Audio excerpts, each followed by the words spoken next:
Anda kembali menyaksikan Kompas Petang, Saudara. Iran melancarkan serangan pada Rabu dini hari waktu setempat yang menyasar aset Amerika di Bahrain, Kuwait, dan Jordania sebagai balasan serangan udara Amerika Serikat dan menyalahkan Teheran atas jatuhnya helikopter serang Amerika.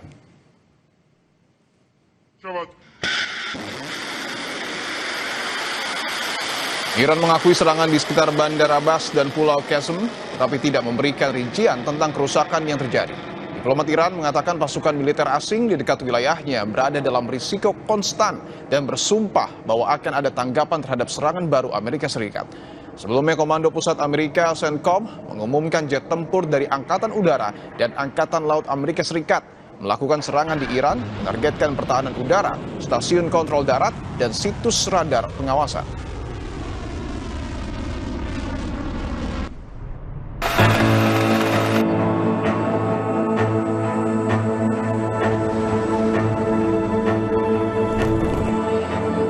Amerika Serikat mengungkap penyebab jatuhnya helikopter tempur Apache milik Angkatan Darat Amerika Serikat di dekat Selat Hormuz. Presiden Amerika, Donald Trump, memastikan helikopter canggih itu jatuh karena ditembak oleh militer Iran. Insiden ini turut memantik ketegangan di Timur Tengah.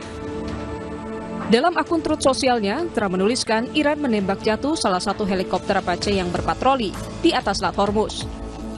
2 pilot selamat dan tidak terluka. Amerika harus merespon serangan ini.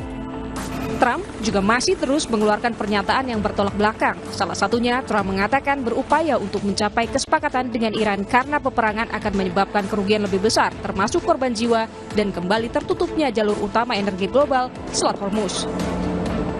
If we do the bombing, a lot of people are going to be killed. Who wants to do that? I don't. And we'll have a signed document that's actually stronger than doing the bombing. What has proven to be a very powerful thing is the blockade. The blockades turn out to be much stronger than bombing. Meningkatnya eskalasi Amerika Serikat Iran membuat Parlemen Iran angkat bicara. Ketua Komite Keamanan Nasional Parlemen Iran, Ibrahim Azizi, meminta Amerika Serikat mengakui kekalahan dalam peperangan ini, bukan mendukung dan menghasut Israel untuk menyerang. آمریکایی‌ها باید بپذیرند که شکست خوردند. باید بپذیرند که در این میدان بازنده هستند. برداشت این هست که هنوز به این درک آمریکایی ها نرسیدن و رژیم صهیونی رو به نظر میاد پشتیبانی میکنن، تحریک میکنن که اقداماتی رو دنبال کنن.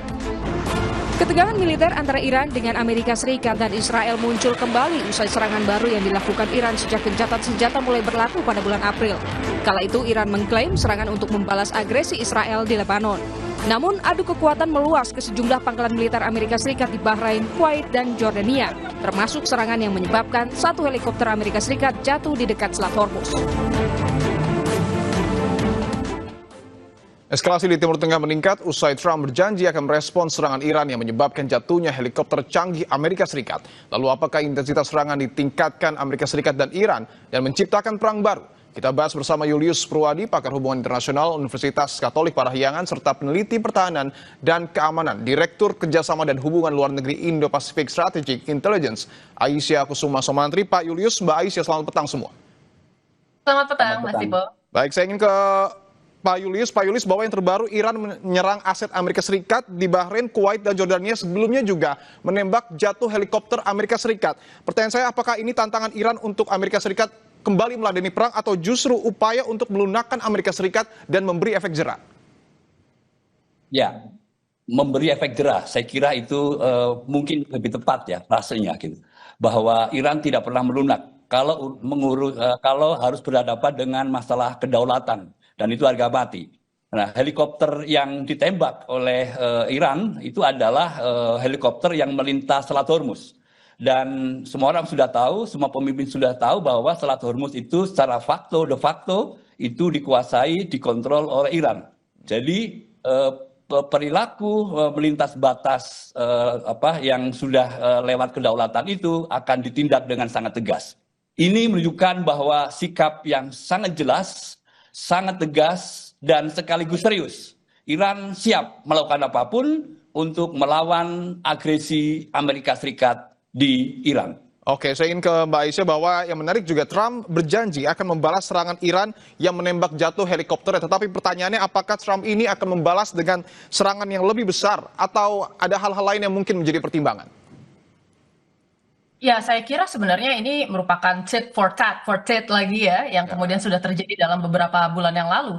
Dan kemudian kita lihat bahwa salah satu alasan mengapa eskalasinya semakin tinggi adalah karena Amerika Serikat ini gagal meyakinkan Israel untuk dapat menghentikan kampanye di kawasan Lebanon. Iran di sini sebenarnya betul kata Prof. Julius ingin memberikan pelajaran. Karena kalau kita lihat di sini sebenarnya apa yang diinginkan oleh Iran adalah tidak memisahkan permasalahan Lebanon dari permasalahan yang ada di kawasan Selat Hormuz dan perang Iran, Israel, Amerika Serikat secara keseluruhan. Jadi sebenarnya ini merupakan satu kesatuan masalah yang harus dilihat dan kemudian dipertimbangkan. Nah, di sini permasalahan eskalasi yang sudah dilakukan oleh kedua belah pihak, saya rasa perlu dilihat sebagai salah satu cara untuk menekankan leverage-nya di dalam perundingan. Bahwa kemarin dari Amerika Serikat kita tahu bahwa ada pernyataan mengenai bagaimana kemudian perundingan akan dicapai dalam beberapa hari ke depan atau bahkan beberapa minggu ke depan. Itu adalah range waktu yang sebenarnya sangat luas gitu ya kalau kita lihat. Tetapi dalam jangka waktu tersebut saya kira memang ini masih ada kesempatan bagi kedua belah pihak untuk menghentikan sebenarnya tekanan koersif diplomasi yang dilakukan. Karena kalau ini tetap berlangsung, saya kira negosiasi yang kemudian nanti direncanakan ini tidak akan terjadi karena adanya eskalasi yang terus-menerus terjadi sehingga defisit of trust-nya akan semakin besar, bukannya malah berkurang gitu di antara kedua belah pihak. Oke, saya ingin ke Pak Julius. Saya masih ingin menggali seberapa besar sebenarnya kemungkinan Amerika Serikat ini untuk membalas serangan Iran karena kita tahu kondisi di internal Amerika sendiri juga sebenarnya tidak sepenuhnya mendukung perang ini terus berlanjut. Pak Julius. Ya, kali ini saya kira Trump sangat berhati-hati untuk membalas ya. Itu yang saya tangkap. Setidaknya kita bisa melihat dari sinyal Trump ketika dia menghubungi Netanyahu. Trump itu kan mengantam Netanyahu gitu, yang tetap ngotot untuk membalas serangan Iran ya gitu, sembari serangan ke Lebanon dilakukan. Dan sepertinya Trump sangat khawatir apa yang dilakukan oleh Israel itu akan memburuk situasi. Nah, sama saja sebetulnya. Kalau nanti misalnya Amerika Serikat pada akhirnya membalas dengan serangan besar-besaran, artinya akan meluluh lantakan jalur diplomasi yang Amerika Serikat sendiri sudah bangun dengan sangat susah payah. Yang kampanyenya kan kita tahu ya, tiap kali Trump selalu menyampaikan bahwa perundingan sebentar lagi akan berakhir. Minggu ini kan selalu, dan itu diulang-ulang terus. Dan kalau saya melihat, dan ini menggambarkan bahwa sebetulnya Trump ingin menyelesaikan konfliknya dengan jalur diplomasi. Nah, kenapa misalnya Trump akhirnya mengancam Netanyahu untuk menghentikan serangan ke Iran gitu ya? Karena dia khawatir bahwa perundingan yang dilakukan dan terus berjalan atau diupayakan terus gitu, itu akan berakhir dengan sia-sia gitu. Karena spoilernya jelas itu adalah Israel, sangat jelas sekali. Nah, kalau kita menangkap dari sisi sini gitu ya, bahwa satu sisi dia menekan Israel, lalu di sisi lain ada tekanan dari Iran ke Amerika Serikat itu sendiri gitu di pangkalan militer yang tadi disebut termasuk Yordania gitu. Itu artinya Trump akan berpikir 1000 kali. Kalau bayangan saya gitu ya, akan berpikir 1000 kali sebelum melakukan serangan. Dan ya kelihatannya tidak banyak pilihan, tidak banyak pilihan. Kecuali akhirnya menunggu gitu ya.